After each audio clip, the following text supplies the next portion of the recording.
Joshua chapter 5 writes at Gilgal, when all the kings of the Amorites, to the west of the Jordan, and all the kings of the Canaanites, by the sea heard that the Lord had dried up the waters of the Jordan before the Israelites until they crossed over, their hearts melted and they were utterly dispirited because of the Israelites. On this occasion the Lord said to Joshua, make flint knives and circumcise Israel for the second time. So Joshua made flint knives and circumcised the Israelites at Gibeath Haraloth. This was the reason for the circumcision of all the people who had come out of Egypt. Every male of military age had died in the wilderness during the journey after they came out of Egypt, though all the men who came out were circumcised. None of those born in the wilderness during the journey after the departure from Egypt were circumcised.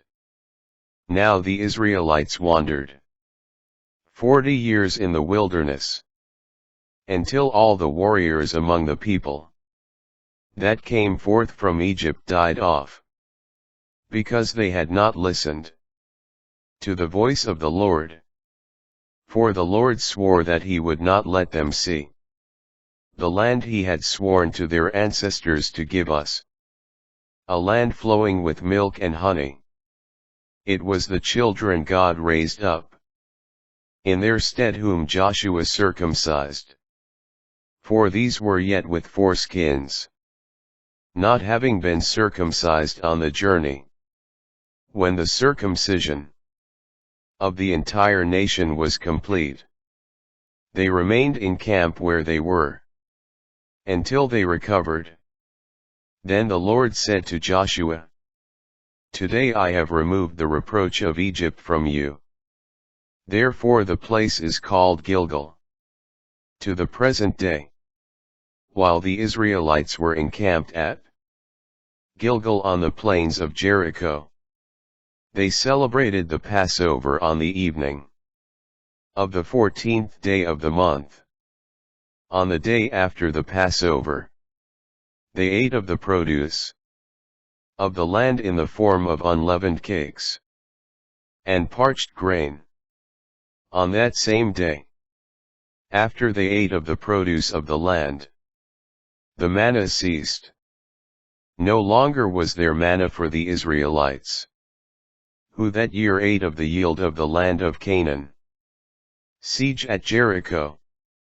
While Joshua was near Jericho, he raised his eyes and saw one who stood facing him, drawn sword in hand.